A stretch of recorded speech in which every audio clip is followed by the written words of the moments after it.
It's quite a refreshing change really to be talking about films, because my work at The Guardian mostly involves politics in the Middle East. I became interested in Arab films shortly after I started learning Arabic, about 20 years ago.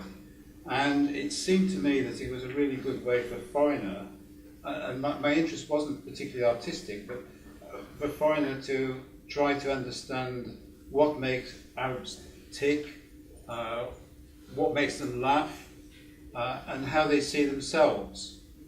And also, of course, I think this festival is particularly apposite at the moment, when we've had a week of Arab rage, as it might be described in the media, to be seeing a different view. The panel I have with me, first of all, we have Hussein Fahmy. We're very privileged to have him here, an icon of the Egyptian cinema, who appeared in well over 100 films, I think it was. Over 100 films. He's also been president of the Cairo Film Festival and a UN Goodwill Ambassador. So thank you very much for coming. Thank you. Next, at the far end, we have Philippe Aractingi, Lebanese director. Two particular films, one Bosta, which we're going to see later this evening, and the other one, Under the Bombs. Both of them, in a way, road movies, would you say, that sort of thing a bit? Yeah, both involving journeys anyway. Yeah, the first one was a bus, and the second one was a taxi, maybe the third one is a bicycle.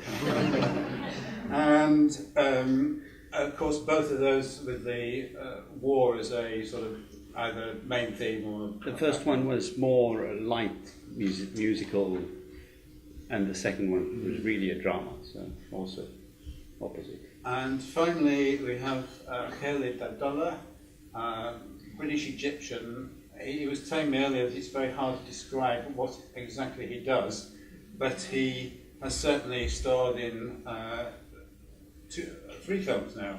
There was United 93, which was about the hijacking on 9/11, the Kite Runner, and Green Zone, which is about Iraq and Baghdad. And besides being a fictional hijacker, in real life he's also been an activist connected with the Egyptian revolution, and I think we'll be hearing some more about that later on. A very interesting question was raised in the first session, and the title here is A Journey Through Popular Arab Cinema. And the question is really, is there such a thing as Arab cinema, or to what extent is there an Arab cinema? And we have to bear in mind that there are huge variations. There are films which are very distinctively, say, Lebanese or distinctively Egyptian, and also we have variations from country to country. For example, in Saudi Arabia, no cinemas at all officially, but they do produce some films. And at the other end of the spectrum, we have Egypt, which has long been regarded as the sort of Arab Hollywood. So I'll ask you all for your opinion of this. Do you think there's an Arab cinema? First of all, I'd like to thank you all for being here present with us. I'd like to thank the invitation of being around. I'm always very fond of attending such meetings by which we can exchange ideas, and we can, for me as an actor, as a performer, as a filmmaker in Egypt, it's great for me to be around with such a wonderful public and fantastic colleagues here by which we can express ourselves and really learn from one another. As far as Arab cinema, I believe that there is an Arab cinema. There has always been an Arab cinema. It's true that Egypt and the Egyptian cinema has always been the mecca of film industry in the Arab world, but there is fantastic efforts in the Arab world. I've seen Taxi. The movie is one of the very good movies that came after the civil war in Lebanon, and I believe that before the civil war, the Lebanese cinema is completely different from after the civil war. The war has changed the concept of the Lebanese and how to make movies, and the experience and the misery that has been through this war has changed everyone. I've known a lot of filmmakers, Lebanese filmmakers, after the civil war, and they're completely different than those who were before. Even the concept of making that movie in Lebanon after this tragic war has changed. So there is a beautiful cinema in Lebanon that is coming up very strongly. There used to be a very good cinema in Syria for some time, but then it has been declining, even before what's happening in Syria now. It was really declining in the last few years. There is a great effort in Algeria, great effort in Morocco. So there is an Arab cinema, definitely, and then there are schools. There used to be a fantastic school in Egypt for some time with great film directors. Now we don't have an Egyptian school. We have different Egyptian schools with different directors. Each one of them has his own style making his movies. I noticed in Morocco it's the same thing, in Algeria, Tunisia. So there is an Arab cinema, and each cinema is expressing its own beliefs, its own social problems, its own ambitions, its own hopes for a better future. So I believe that there is a great Arab cinema going on, and once we're able to maybe dub these movies and explore it and expand the distribution of Arab cinema all over the world, I think people would be very impressed, because we have been going to film festivals with Arab cinema, and I've seen some of them in international film festivals, and they have been having extremely good reports and good response from the audience. Philippe, Arab cinema, Lebanese cinema? But it's a wide question, and I'm sorry that I don't have an answer to this.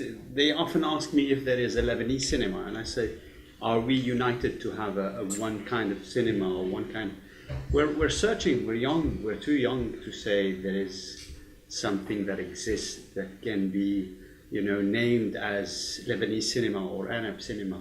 It's not as if it's an industry that is producing a lot of films. We're producing altogether less than what France is producing each year, all the Arab films, all the Arab cinema. So I think it's 80 per year films. So it's really very little to create a name or a brand or an identity. And I believe in national cinema, if there is one.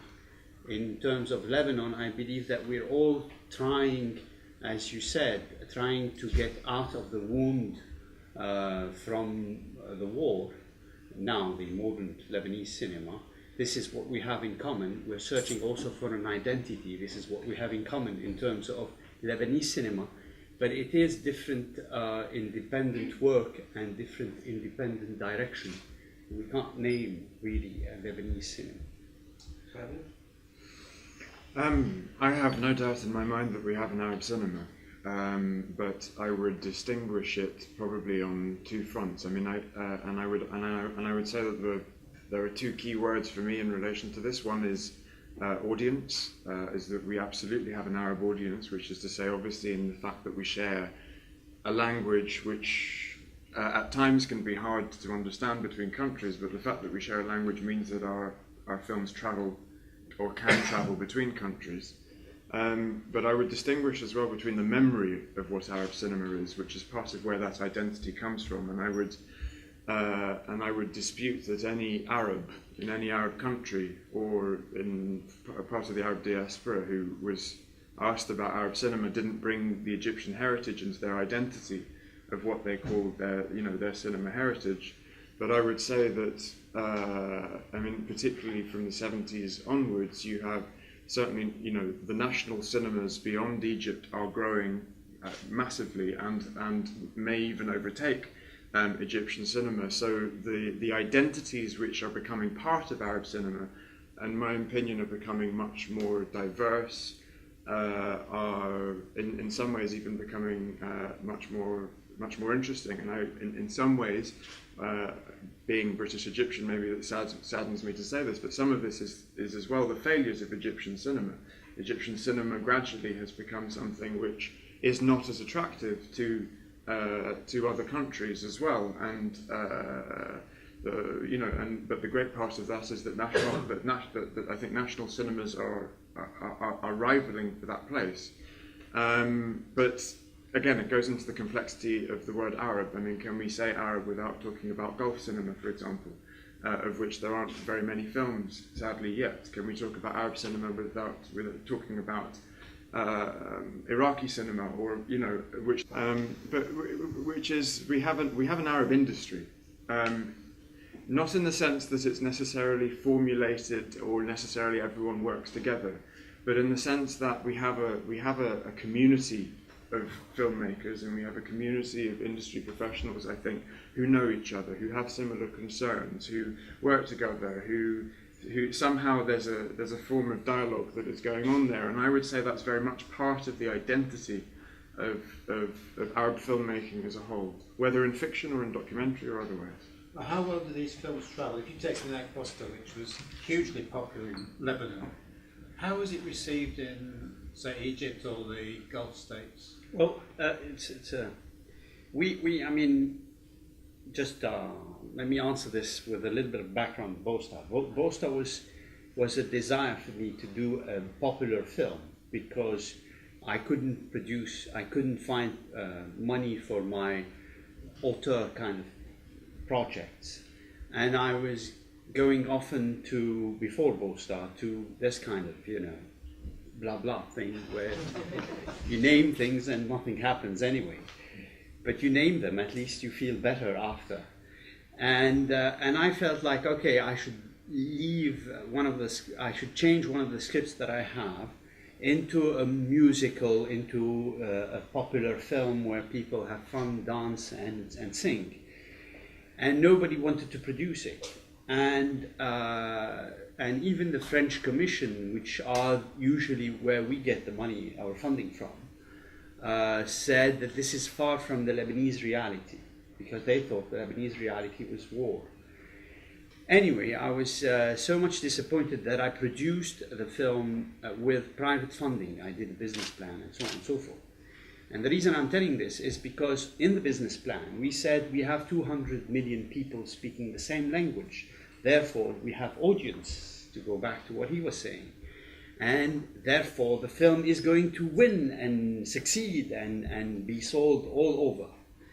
So we did Bosta, and it was indeed a huge success in Lebanon.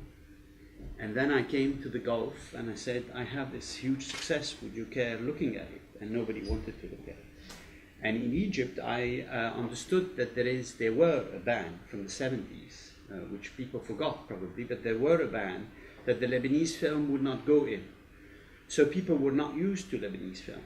Anyway, I succeeded distributing the film in the Gulf, and it did pretty okay. And I succeeded finally, after 1.5 years, to distribute the film in Egypt. And we had a great review, but nobody went to the cinema, because people were not used to Lebanese cinema. They've never seen something like this, so they don't have a reflex for it. But it had song and dance. I mean, that's a very common feature of Egyptian.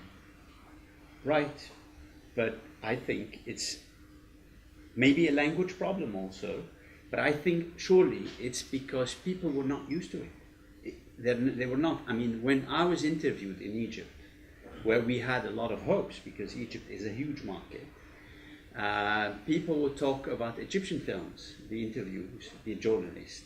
They wouldn't compare this film to another Arabic or even Italian kind of films, or some influence I got to doing Bosta. So it was quite difficult. And then when I came to France and to the West to distribute the film, because I was producing the film, so I needed to bring back the money from my investors, it was also very difficult because people were not used. I'm talking of a film that came before Caramel or before that kind of film. People were not used to have a film that didn't go through the labeling of festivals. So if it goes to Venice or Berlin or Cannes, then they heard about it. Then they can put on that this is. It was more a popular film. Then they didn't know how to distribute it. Even There is a distributor who loved Bosta, who wanted Bosta, but he said, I've tried already with a Turkish popular film, and people didn't go, although the film was very good. But the public is not used to this. It is coming. It doesn't mean it's not coming. It is coming. But from my experience with Bosta, it was quite difficult. It was the first door, at least, for a Lebanese film, popular Lebanese film. Let's talk about the audience, because obviously you can't have a popular cinema without an audience. One thing I think we need to note is that in a lot of the Arab countries there are not very many cinemas in the first place, and that it seems to me that a lot of people watch films but do so at home. Is that what you see happening? It's a fair statement. Lately, of course, a lot of people are not going to the cinema. Let's say, for instance, after the Arab Spring, people don't go to the cinema in Egypt, for instance. I can speak for Egypt. You have television series, this is something we can discuss later, that is affecting the film industry enormously. The new technology that is moving in, people are watching movies on their iPads, they're watching movies at home.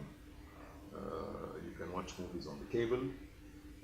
Now you can watch movie on your mobile phone. This is affecting the film industry tremendously. So, movie theater today, and I remember what happened in Iran after the Khomeini revolution, is that they bombed the theater with the people inside. And this was the end of the Iranian cinema for about between 10 to 15 years, when the filmmakers in Iran were able to convince the regime that they can still make movies and people can still go to the theater, and yet it has not been as effective for the audience to go to the movie theaters as much as they've been traveling with their films all over film festivals and winning awards. So it is a real problem today, and I believe with the new technology, with the future, we're going to have less audience going to the theaters. Look at the theater today. The movie theater is between 80 seats, 100 seats, 120 seats sometimes. When, for instance, if allow me to speak about myself, some of my movies were screened in a theater in Cairo, for instance, the Radio Theater or the Rivoli, 1,200 seats. This is the capacity of the theater. And if you have it full for 3-4 weeks, you can imagine the amount of audience that has been going. At that time, we didn't have television series, we didn't have satellites, so people were fond of going to the theaters, movie theaters. Today, I believe that it's going to be even worse in the future, as far as I believe. Movie theaters are shrinking, moviegoers are shrinking, and the audience are going somewhere else. There's an easy statistic to put everything in context in terms of cinemas, which is that I think there are around 980 cinema screens, not cinemas, across the entire Arab region, which is for 360 million people. So that is less cinema screens than there are in Poland. So what that means in terms of how you reach audiences is absolutely fundamental. What that means in terms of an industry, what that means in terms of why currently so many films, in terms of their funding, in terms of the way they work, are dependent on, are very often dependent on funds, be they funds, European or Western funds, or be they now, Gulf funds. Because there is that disconnect between how films are made and how films make money. And as we've seen, I think, from some of the conversations earlier today, that also in turn impacts on some of the priorities for the filmmakers themselves. In terms of how their film becomes attractive to funders, as opposed necessarily to audience. Whether you're in an economy of pleasure, which there's no doubt that popular Egyptian cinema is in, as opposed to an economy of thought, which is a different kind, and I think has its place. Yeah, I'm sorry. May I just comment on this funding? Philippe was just saying how he suffered to find funding. We approached banks because the whole world today is being financed by banks and movies. I mean, the film industry is being financed, and banks in Egypt, so I can speak for myself, cannot understand what is the meaning of financing a film, what is the meaning of financing a movie. Bank Masr was the start of the Egyptian film industry. That is exactly. Talat Harb started it, and they had Studio Masr, which is the first and one of the best studios that is still around, with all the infrastructures and all this. It was to promote people to save money, wasn't it? Yes. Use the cinema to encourage people to go to banks. And then banks would be financing movies and financing studios. But today banks does not understand this. And I talk to a lot of bankers. They cannot understand that at the end you're giving them 13 pieces of celluloid, and you tell them this is the capital. This is worth 30 million pounds. They cannot understand it.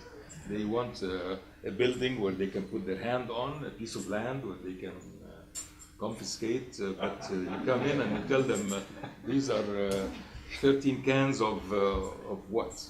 And this is where I put in my money.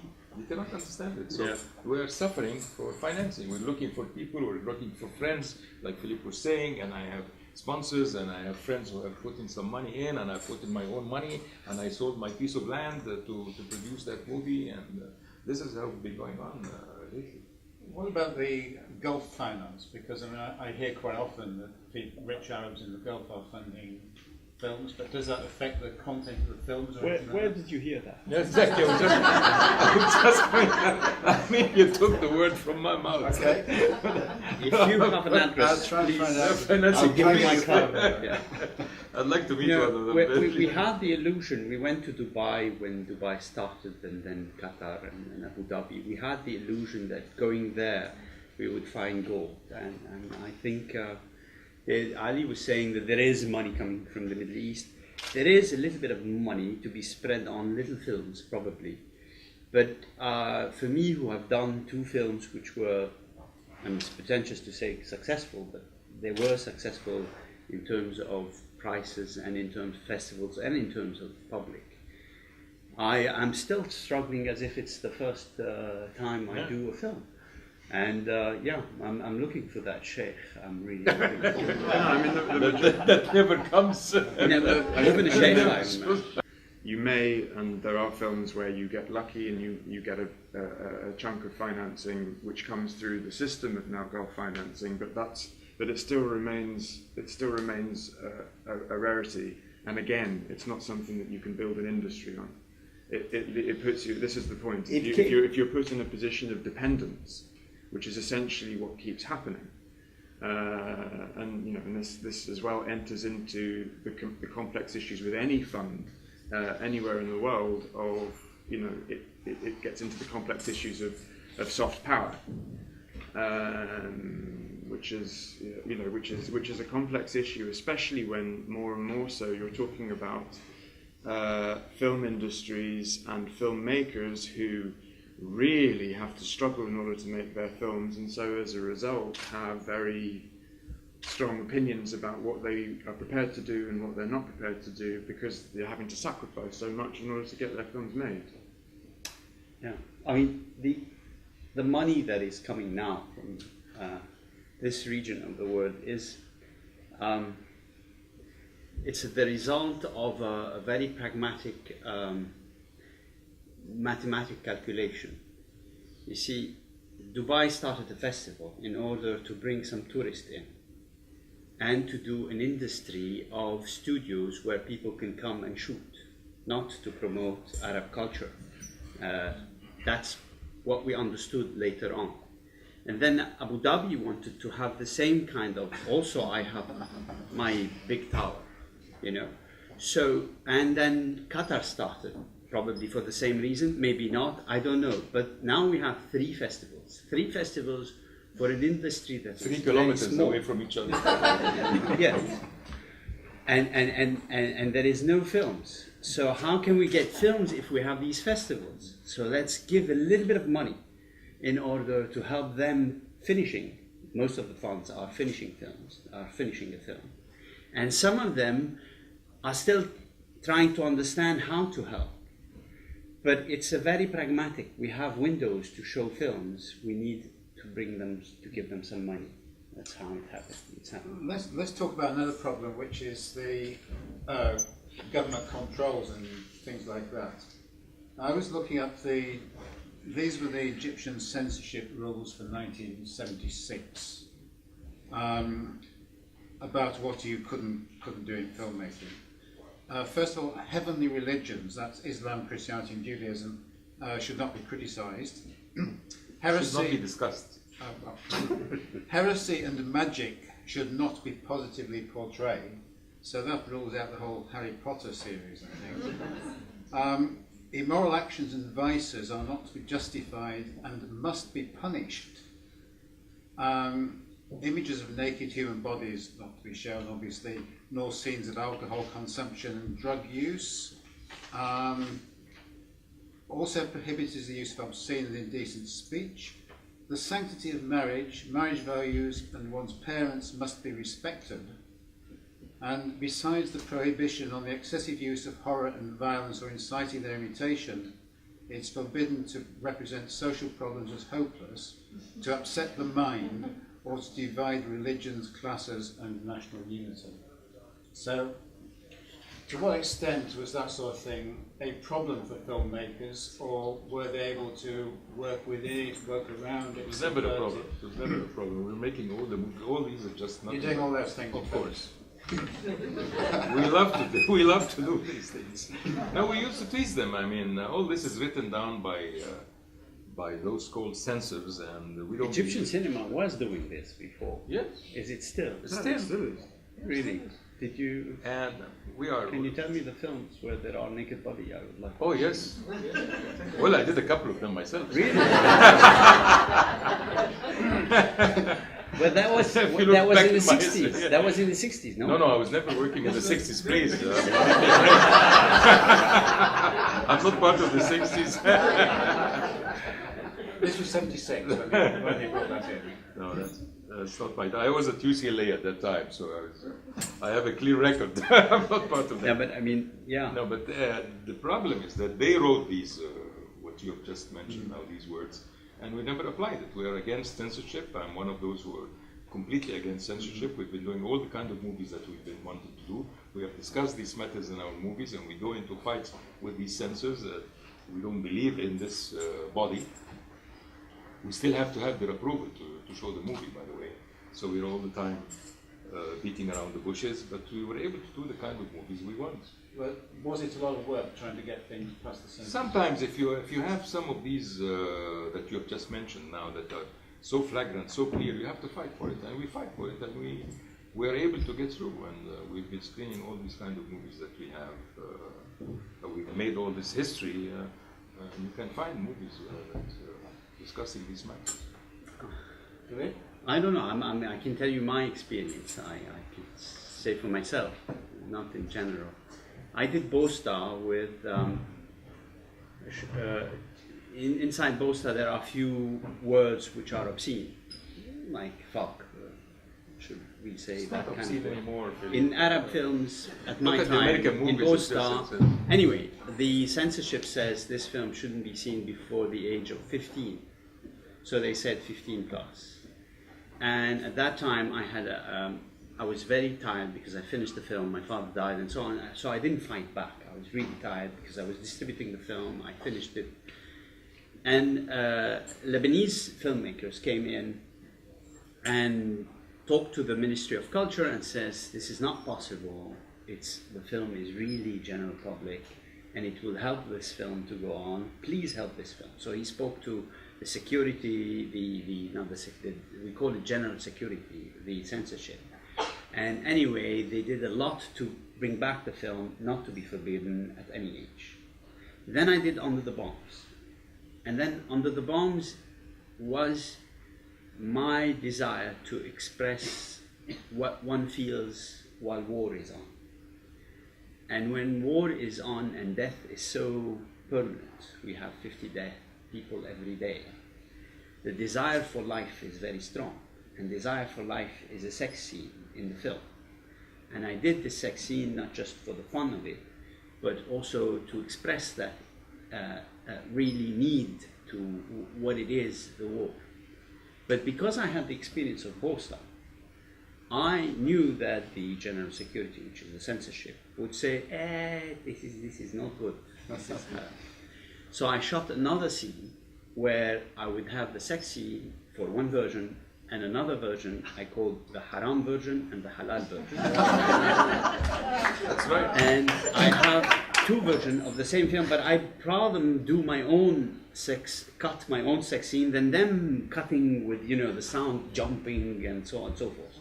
So anyway, I came with the film to Lebanon after Venice Film Festival. We had already 6 prizes on the film, and I showed it for the first time to the Lebanese press. And the film, you know, had a lot of success in festivals. Also was done in a way which was quite different. I shot after the war within 2 days with only 2 actors. The rest of the actors were playing their own role. The set was real. So the film was really different in terms of what a journalist would ask. And instead of asking all these questions, how did you manage to do a film so quickly, blah, blah, and prices and so on, all the questions were arising, why the sex scene? Why the sex scene? Why the sex scene? Nobody understands this, what I expressed about the desire for life and so on and so forth. So I realized that the public was not really ready for it. And the general security said, this film, as is, it's forbidden for 18 plus.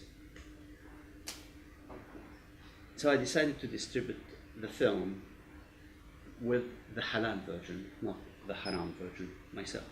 So in the West, they see the haram version. In the East, they see the halal version. That's one thing. The other thing is that I showed the film to 4 of my friends who are psychoanalysts. And we were just going out of the war. Which version? Which version? The haram version. But the idea was not about the haram. I said, can we show this film to kids today? Because the film talks about a woman who searched for her child and the child is dead. So it's a traumatic film in a way. And they all said, you should forbid this film under 12 because it's not good. We're just getting out of the war. And I've asked myself, the general security, to forbid the film under 12. While they didn't think about it, they only thought of the haram version. So that makes it, and I know in Lebanon there are 4 films that have been forbidden. One is on homosexuality, others have been cut. Some scenes have been cut. So we are suffering from this, and although Ali was saying there are ways for imagination to go around this, it's still a censorship, and it's still, how do you call it? A rope on your neck.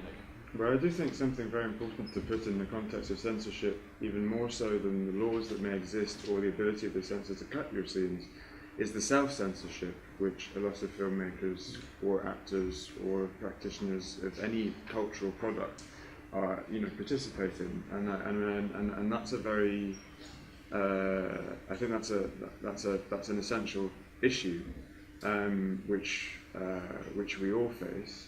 And but it relates also again to the issue of why we are making films, and again it's something very important to discuss in the context of what we're talking about here about popular Arab cinema, is that one of the things that really has begun to change, I would say more so, in what Arab cinema is trying to do, is that it's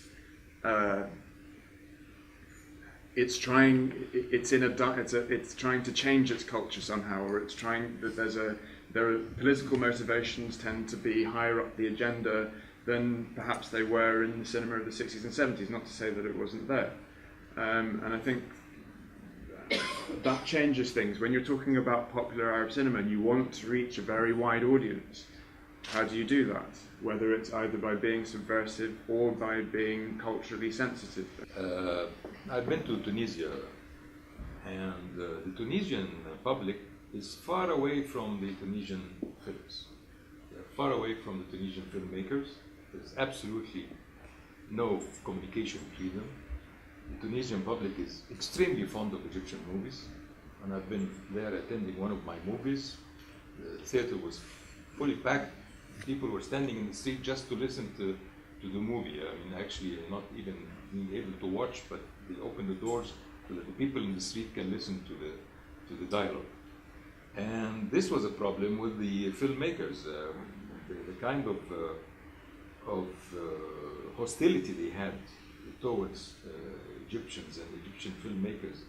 And I used to tell them, this is your problem. You have absolutely no communication with your public.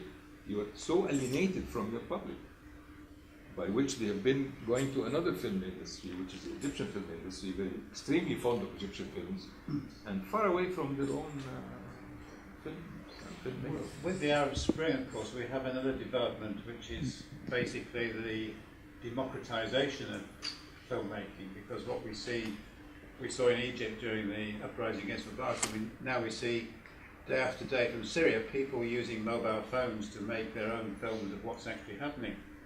And I wonder, in the longer term, what sort of impact this is going to have on cinema films. Extremely, unbelievable impact, in my belief. And, allow me to say this, I've mentioned it many, many times before. The future is not in the favor of film theaters. We're going to be making movies, but we'll be making movies for the mobiles, we'll be making movies for the iPad, and this is the future, in my belief. We'll be making movies for television and home theaters. Or YouTube. Not theaters. A big one. Or YouTube. Or YouTube.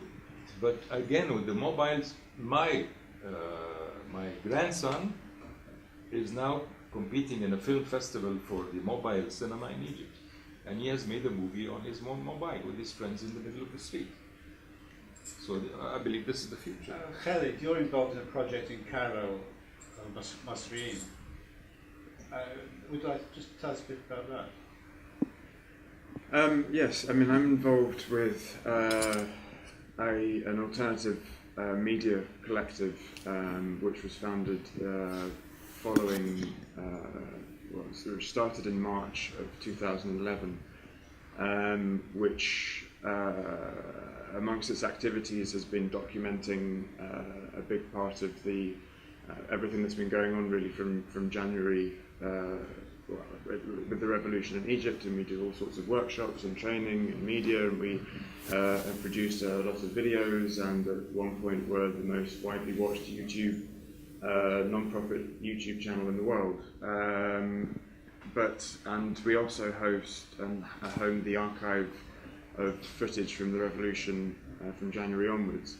I mean, in response to your question really about what is changing, if you like, or what I would imagine changing, I would actually take a few steps before that and say that I think one of the changes that's happened in terms of filmmakers and where filmmakers are trained and when they first hold cameras, I mean, documentary filmmaking, and particularly with the rise of Al Jazeera and the news stations and all that kind of thing, I think massively changed. The majority of filmmakers I know picked up a camera and started working, or at some point have made a documentary that has played on Al Jazeera. Currently, you're seeing a lot of filmmakers who for the first time are holding a camera. I mean, in Egypt over the last couple of years, because they need to document something which they believe will change or be part of changing the future of their country, the sensitivity of what that means, holding that camera and what you see, and how that will then begin to translate into fiction. This, you know, is something that we'll see over the coming years. I mean, yeah, it's an exciting time for the relationship between, you know, the camera and storytelling, for sure. We have to be out of here by 6 because something else is happening, but I think we've got time for a few questions if people would like to ask. Yep.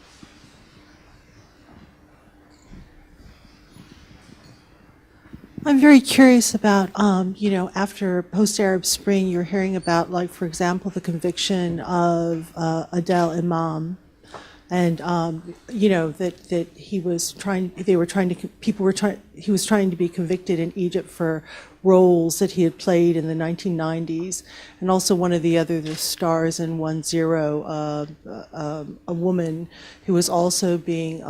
There's now a feud, she was involved in a feud with one of the TV Islamic evangel. Preachers about the roles that she had played in the 1980s. And I'm sort of curious about, you know, there seems to be some kind of trend to hold these older actors and actresses to account for what they did. And again, trying to make, you know, calls for a more conservative cinema. Can you talk about that, please? Are you directing the question? Yes, I am. We've been fighting this. This is a trend. It's not actually against the performers that you have just mentioned, but actually it's against arts as a whole. And we come in front. The movie stars are actually those who are in the front. But it is all that has to do with arts. Everything. This is a fundamentalist attack, and we are fighting back very hard. And because we have no other choice. They're private prosecutions, they're not government prosecutions. No, they're private. Yeah. And also, and similar things happened with Naguib Mahfouz, where, Of course. you know, books that he'd written years ago, which were not particularly controversial at the time, have later become controversial. And even in the Zouzou film, one of the things that struck me in that was the lack of women wearing hijab. No, we in had the 70s. in the 70s. And now you would not see those scenes.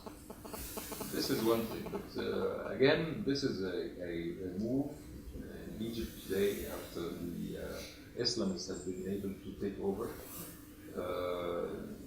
This is the only thing left for them is arts as a whole, in general. We're speaking about every kind of art, and we want just to destroy it.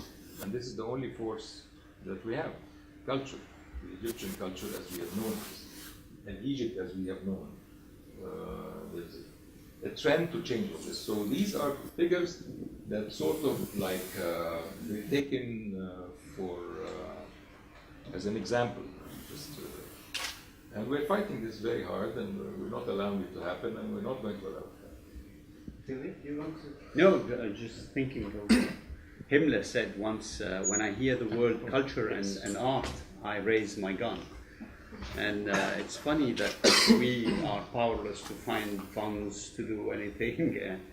We have a lot of power to make these people scared. It's good. I'm going to make a comment and then a question if people don't mind, but I wanted to pick up on something that Philippe said about feedback that you were getting about your first, about Bosta being far from Lebanese reality. And I was speaking to my dad who's here tonight yesterday, and he was saying to me, he was relaying a speech that Mohammed Mursi had said when he was saying something about how he was totally open to culture, but how he was asking or begging of the filmmakers if they could, I'm not sure I've got this completely correctly, but he was saying, please stop with the action movies and the guns and show things that somehow talk about the current condition. And I don't know what other people think about that, but for me as someone who works with artists and works with filmmakers, to me that kind of mentality is perhaps the most frustrating one, because that for me is the most limiting and is what kind of feeds into this Western paradigm or this alternative world cinema paradigm whereby you're only playing to very specific generic audiences. And I think that also risks something becoming anachronistic as well, because it speaks only to a particular moment and isn't necessarily of a particular quality. So that's just a comment I wanted to make. But the other thing is to Khalid, of course, beyond working on Musirreen, I don't know if the Cinematech project is different or is combined with that, but you are involved in this independent, I suppose, cinema or alternative cinema space that also hosts film workshops, etc. And I was curious because it's in downtown Cairo and it's quite central. What your aspiration was for the audiences for that, what kind of people you're aiming to get, and what kind of films or filmmakers are you hoping to nurture or develop relationships with? Yeah, this goes back to the what we were saying at the beginning of it being difficult for me to describe what it is exactly that I do in one word. So in some ways, the easiest way to do it is kind of plot for me part of the story of how I got there. I am an actor who was born in this country. And started working as an actor in following 9/11. And I come from a kind of political background in terms of my family, and have always seen that part of what I want to do is engage in changing the world around me and the problems as I see it in it. Within that, there are, if you like, various centres of power for me in terms of how you begin to do that. Where you're willing to negotiate and who you're willing to negotiate with and what you're not willing to negotiate with. I've made some films in Hollywood, which I'm very proud of, which I believe have occupied a space of resistance in their own way. But I also found that in order really to engage with what I want to do and the way in which I want to, that will never fully represent me, that will never fully make me comfortable. It will not fulfill and change the world in the way that I believe that I want it to be. And I got offered a film to do in Egypt, an independent film, and as a result of this film, I entered into the world of the complex and issues around how a film currently is made in Egypt that is not sort of overtaken by the commercialized model that has sadly over the last 20 to 30 years produced a lot of films which are not the greatest films. Within that process, you find as well as producing a production model for how you make that film, you realize as well that you have to find a place in order to train people to start working within a different model. Exactly as was being said, the Higher Institute of Cinema is sadly not a great place for teaching anymore. As a result, one of the things that we ended up having to do and we decided to do is set up an independent film centre, which has currently already started screening, which is showing alternative work. This is Egypt, the country that has produced, I think, over 2,000-3,000 films in its history, does not have a cinematheque, does not have a cinema that is regularly showing the greats of its cinema even, or showing great world cinema.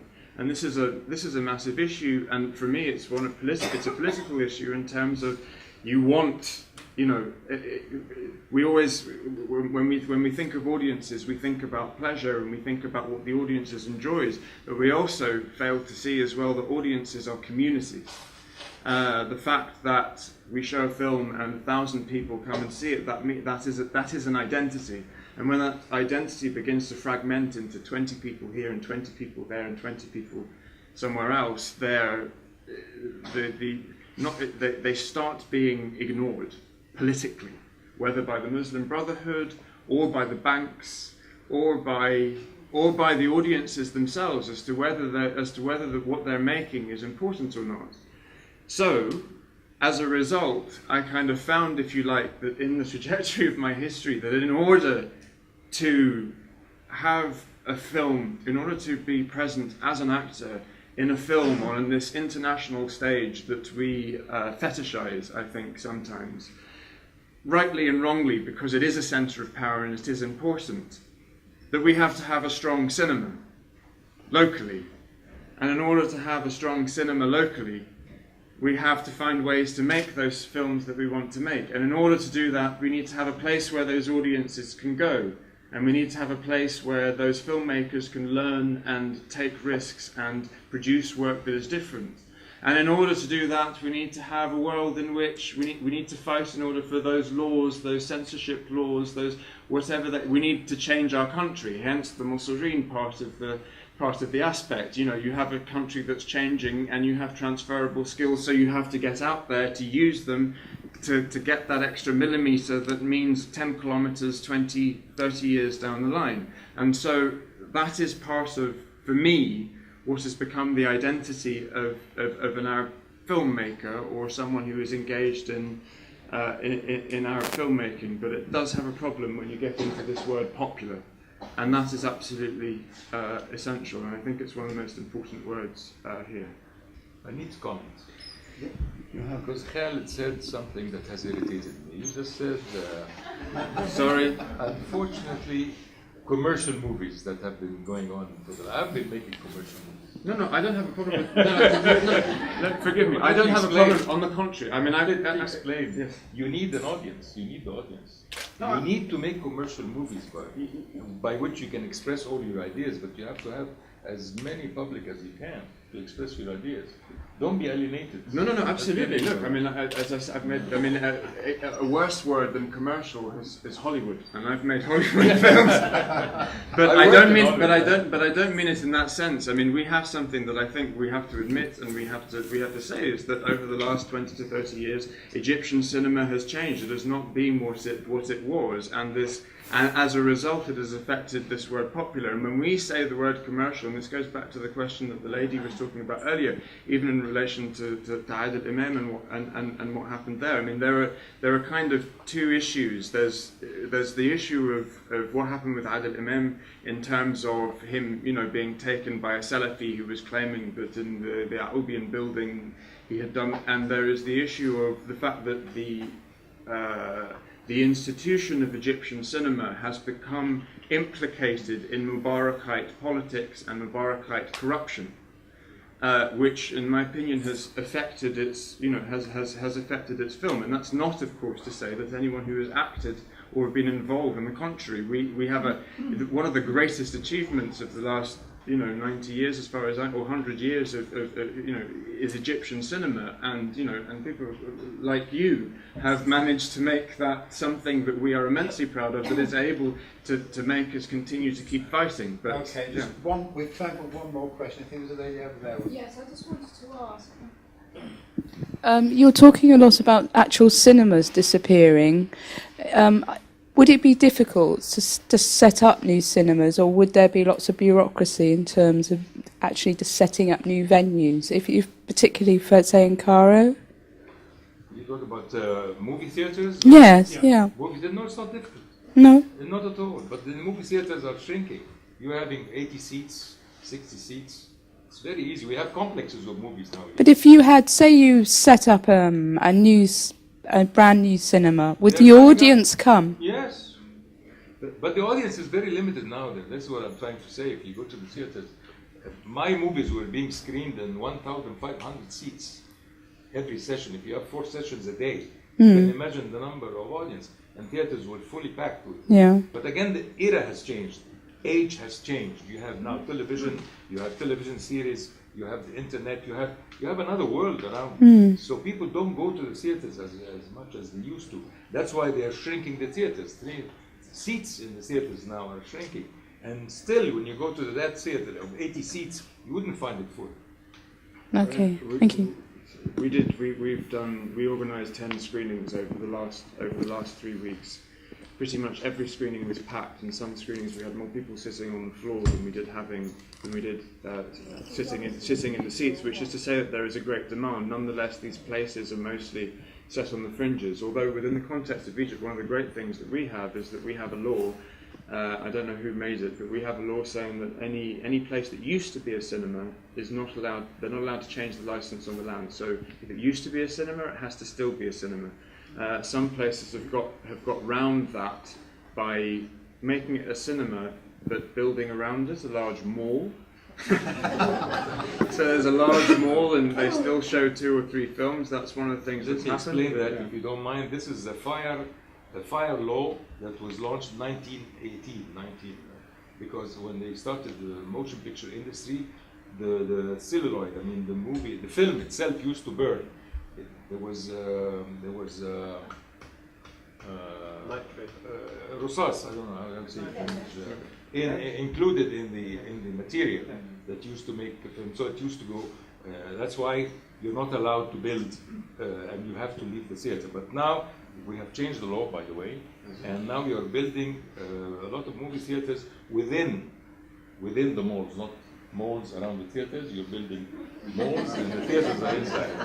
And in Lebanon? In Lebanon, no, it's the opposite. But we're always the opposite. When it's peace everywhere, it's war in our country. When it's war everywhere, it's peace in Lebanon. So yeah, we are having more cinemas now. When I showed Bosta, we had 2,400,000 people going into the cinema per year. Now we're 3,400,000. But it changed within the bombs from time to time. Suddenly nobody goes to the cinema because somebody was killed. And that was the case for my second film, which is unlucky. So releasing a film is also studying the geopolitics, whether there are bombs or not in cinema. It's always difficult. Okay. Let me comment. Yes. Just a funny situation happened to one of my movies. It was not only a bomb, but there was a bus that actually landed inside the theater. Just one day after the opening. And they had to get the bus out. We lost one day. Well, the producer was ready to shoot himself. right. Well, thanks very much, everybody. Thank you. I'm afraid we've run out of time.